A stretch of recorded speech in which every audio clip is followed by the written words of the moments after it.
All right, the Scoopman, 783 this week. What's going on? Talk us through it.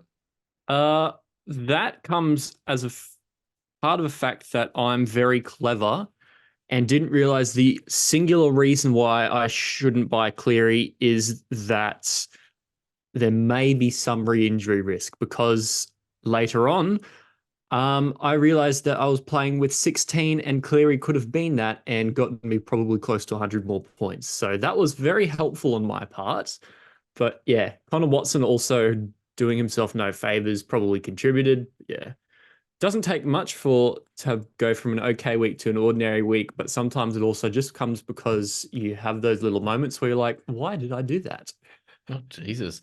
Well, mate, before came on this video, I was having a little think. I was like, well, the demise of Scoop this year. He was just outside the top 100 last year, crushing it, doing every great move. This year, I was looking at the team. I was like, why has he got 16 this week? He had four trades to use.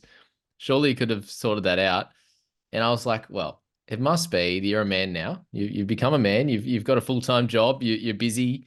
You've got other priorities, you know. That's my thought, mate. Is that on the money at all?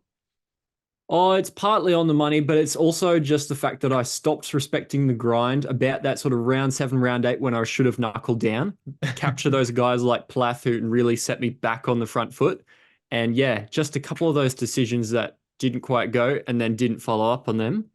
And then yeah, it's kind of killed the momentum and sort of the desire to deeply research interesting things for an hour and a half straight. But yeah, that's on me, to be honest. So, big learning thing for next season is no matter how down you are, you really aren't. Because, I mean, you and I are probably only about 50, 100 points difference, around 8, 9. Now, look at it. You're way up there, doing really good.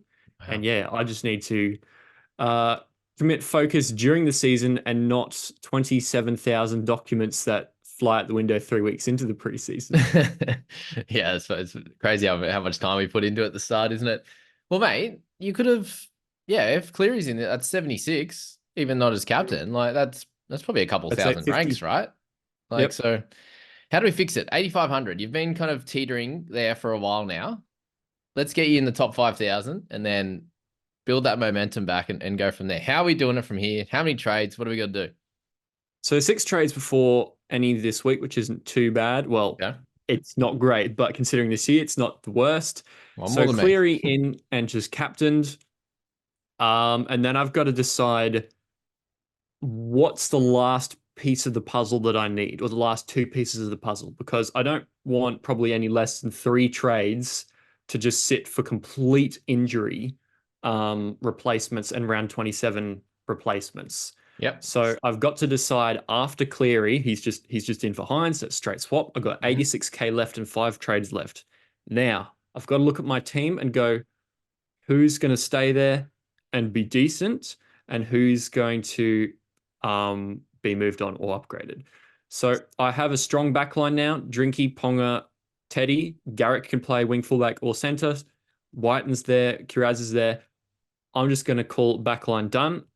I'm not going to touch Latrell if he comes back and kills it anyway. I'll just have a cry about it. But like my backline's plenty good enough. Mhm. So it really comes down to I've got Cleary and Hughes, gun halves. They're great. Mhm. Whiten's a good backup if I need him. They're fine. Fafita and Nakora, they're fine. So it really comes down to do I go for a big third mid with Plath kind of falling off a little bit, or do I get two medium guys who are going to average 50 to sit on my bench instead of guys like a Sipley type player who's fallen down the pecking order now. So Mm. that's the sort of strategy I've got to go with. One big and one cash out, or two middle guys who can score like 45 plus. Very fair. Are you thinking of just going the one trade this week, or are you thinking of going for the three? I'm definitely getting Cleary in. That's just Hmm. straight up in. But yeah. So I have 20 sorry, not 20 players, 19 players. Sipley and Hands are sitting in my emergencies after I rearranged everything. Yep. And I have to decide whether I want to get a cash down now that's probably going to play. So, like, do I go a Sipley to a Casey McLean, free up 200k to just fix a problem?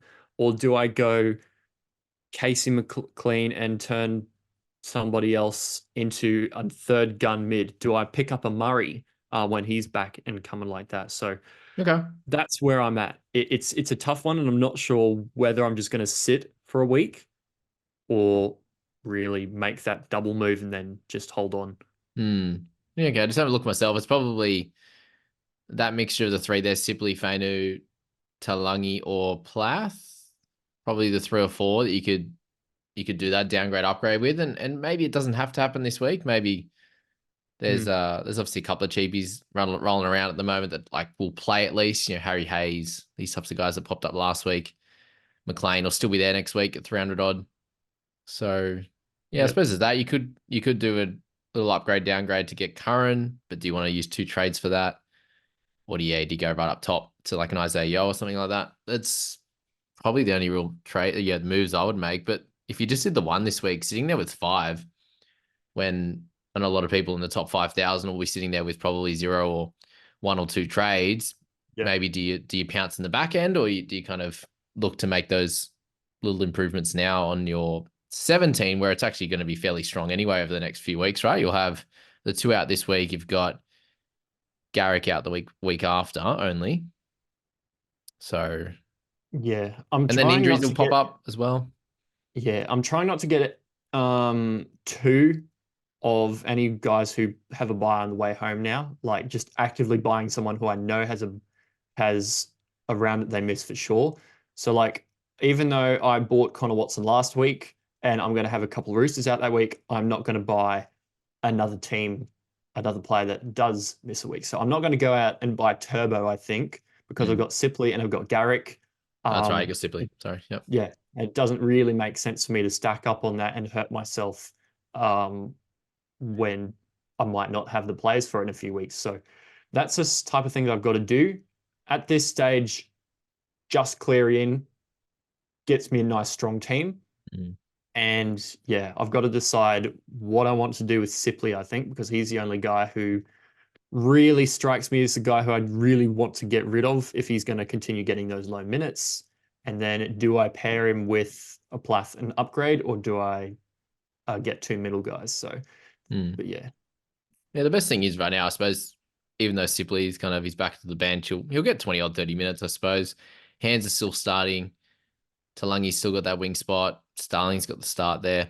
And Fainer's obviously got that left edge. So all of your cheaper guys are going to be there for the rest of the season. So that's a mm, good start. It's not like you're sitting there with a Wishart that I've got to trade him in the next few weeks. yeah, Yeah, Jake Gray, like those types of guys that I've got. So that's probably a little advantage you might have on a bunch of the people in front of you for sure. Yeah, nothing really is sort of glaring on any of those teams. You don't have any Broncos, so that's cool. Just the one Cowboy. yeah, So that's all looking good. Just yeah, Watson and Teddy for round 23. The two next yeah. week. So that's all fine. I'd say there'll be a decent chance that after the Broncos buy, if somebody goes down, I just put Star straight in and that's it.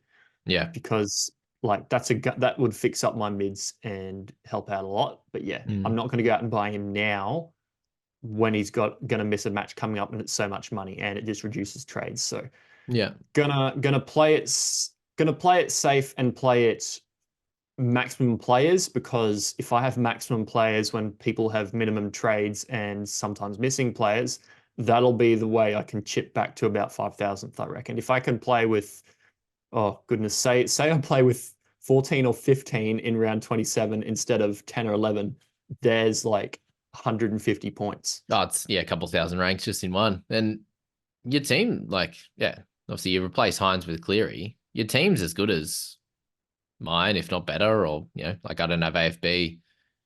We're switching Cook and Grant. As I haven't got AFB. I've got Watson. I got Cotter instead of AFB. You've got Nikra.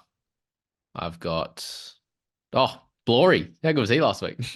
Oh, Welcome back. after a couple of weeks of just I A can't wait to couple. get him out of the team. He's like he's returned to form. It's fine. Everything is perfect. Yeah. Yeah, and you've got Ponga over, like, so we're either very similar with just some changes there, and you've got Nikra who's obviously going to do really good stuff. So I think you have a good enough team, and you'll have a couple extra trades up your sleeve to to come over the top of her. We just can't make any of these mistakes, mate. God. Although, Yeah. what do you reckon? I reckon that at 860K, you're like, Cleary, you're way too expensive. I don't care about your points this week. I'm gonna get you cheaper. Is that how it was? Oh, I knew his break even was high. I knew the re-injury risk is high coming back from something. Thought maybe he'll get spelled, and then somehow forgot until he was playing that I had 16, and I'm like, why did I do that? So what you made 3 trades in the end? Yeah, I made 3 trades in the end. You So had yeah, some issues. I Yeah. think I do one of those a season. A couple of years ago, I bought. Oh, who did I buy? I captained Ezra Mam accidentally in one of the Origin rounds because I forgot to switch it from Cleary. Um, the other year, I had that Ryan Madison, Reed Marnie clanger in round 14. Last year was pretty good, but yeah, there's What my clanger happened? for the What was end. the Straight up not buying Cleary instead of playing 17. Reed Marnie one? 2022, I was sort of sitting in a decent spot about 1500th, I think. And then I bought like Maddo, Marnie, and a Knight, I think, and they all just went to pieces, and Okay. all 3 of them, and it just couldn't come back from that properly. No, that's not a mistake. That's just unlucky. This one's just Yeah, a clear that stuff. was a clanger What all were you right. doing on? Were you have a busy weekend or? Yeah, I don't know, man. I'd set it up and I was like, okay, I'm happy doing this. And then I just straight up forgot that I could just swap Hines for Cleary. I don't know what I was thinking. You obviously just thought you had 17, I suppose, but It was yeah. no good. Oh well. No Oh good at well, it all. happens. It happens. Mate, I asked I just had Matty on before and asked him who in that sort of 500-600K range would be your massive target. Where are you at with that? Oh, that's an interesting one. 5 to 600K. I think Curran has got to be pretty high on that, to be honest. So he's got a lot of opportunity, 4 strong minutes. I mean, he played 70 on the weekend instead of like the 60, 65 we were thinking of. So Mm. if he can go easily 60 minutes for the run home in the middle, like you will take that for a guy priced at 600K. So I think he's a pretty strong one to bring in. Hmm. Um, What about the outside other backs? than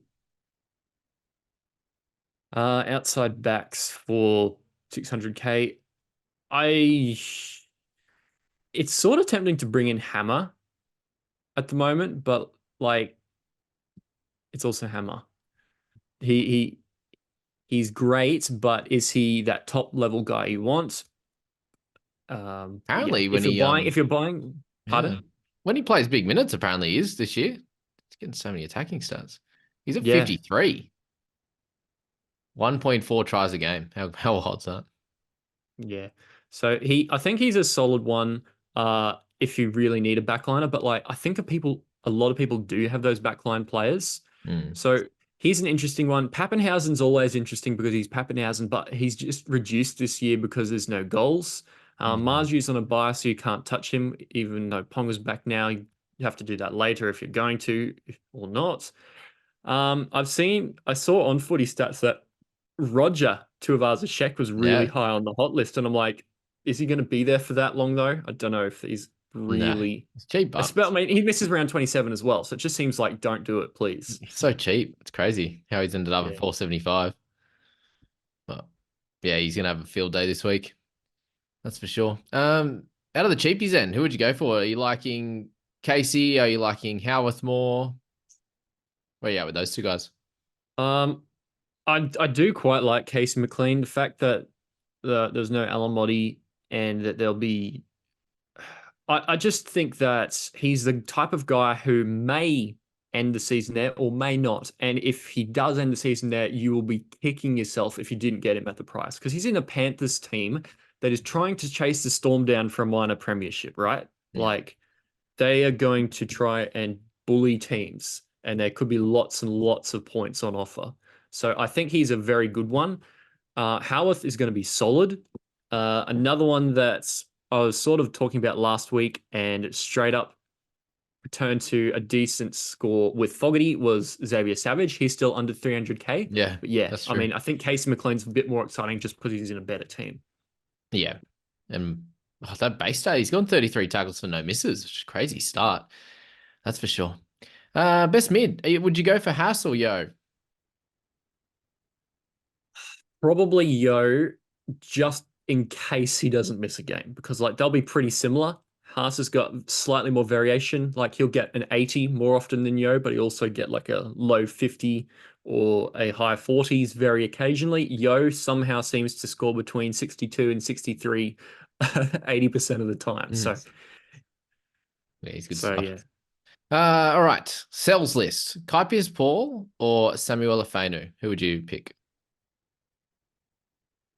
I think given he's not playing this week, Kai Paul's all right to sell, but with Dylan Lucas on the bench at the moment, I'm not too upset with keeping him. It was a problem throughout the year because Dylan Lucas would start and then he'd get injured or something. And Kai Paul, he's back in playing the 80 minutes. Phew, what a relief. So as long as he's doing that, he's going to be okay.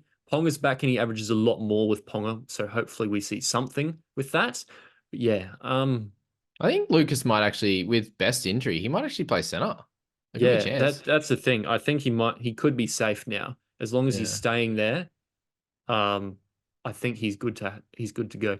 Fainu, this is the reason why I was a tiny bit skeptical of buying Fainu when he was sort of mid 500s. I'm like, he'll be okay, but he's really got that high 30s in him, and he's Yeah. got a couple of those now. So Mm. it really depends on how many green dots you've got in your team and how many trades you've got. Because if you are looking for an upgrade, he's a pretty decent one to flick up to, say, a guy 100k more expensive, or even just straight across to a current type thing. Yeah, that's But yeah, right. He's the only guy at that price, if you're going sideways, that I think is a good upgrade. Like he's yeah, going to be scoring 10 to 15 above where he's priced at current, which is big.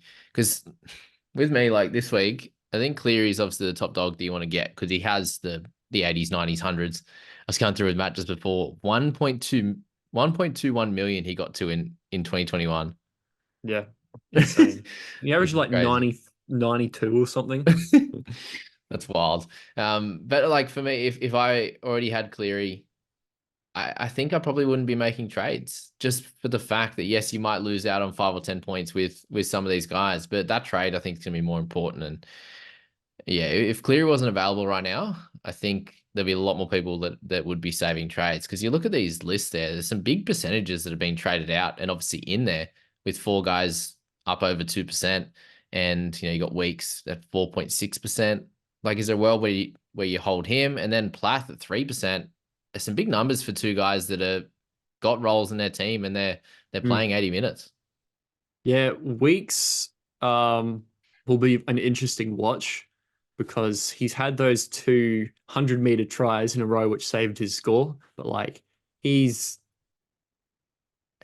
does score better in the halves. Now that Foggy's back, I can see the reason to sell him. But if you are low on trades and you have got problems in your team, he will still be a green dot come the end of the year, and that may be valuable for you. So I can understand why you'd want to sell him. I'd probably sell.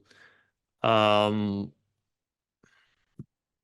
is it weird to say I'd probably sell Weeks before Plath? I don't know. No, I would. I'd It's a hard 100%. one. I think I'll be going Wishart, even if it's a week early for Wishart and Weeks before Yep.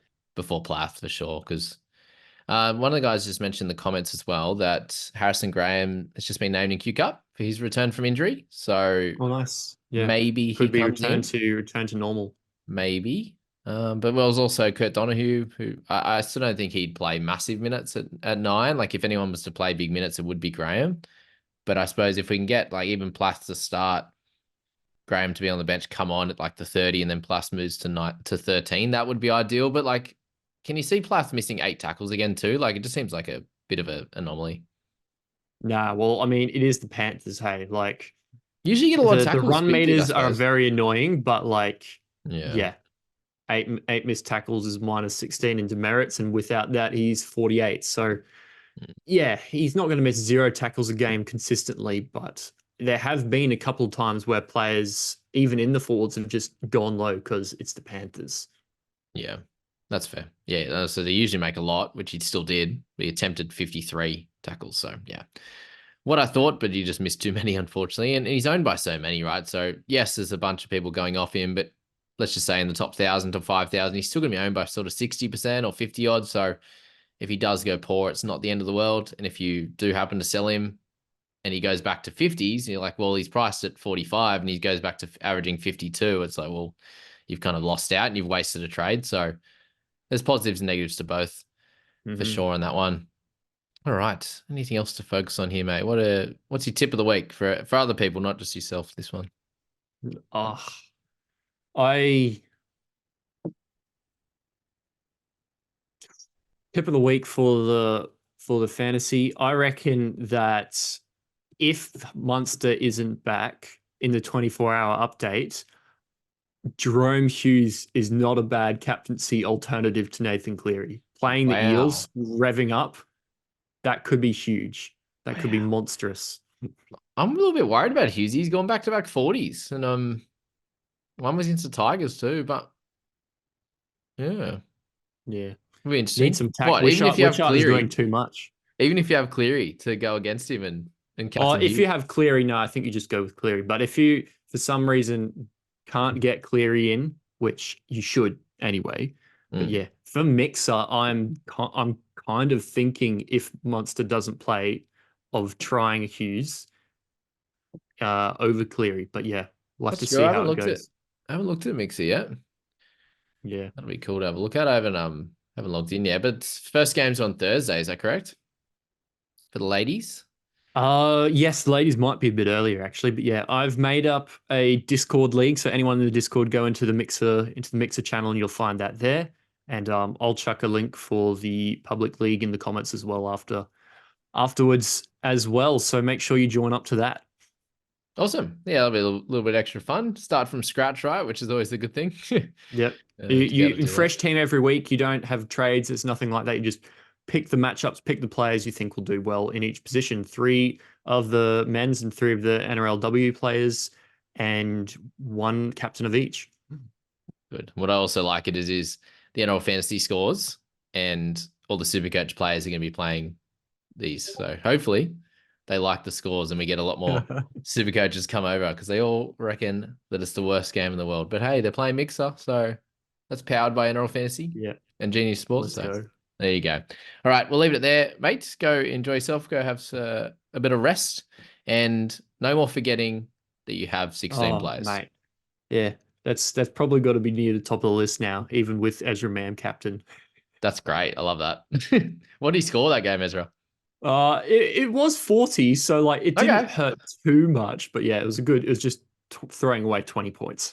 Yeah, that's fair. Well, we can't win them all, mate. We all make mistakes. I've made some trades this year. I'm like, dude, that hurts. Not getting Starling last week was one of them. But anyway, we move on. Thank you, everyone, for being here. Thank you, Scoop, for joining us. All right. Have a good one. And see everybody. See you guys.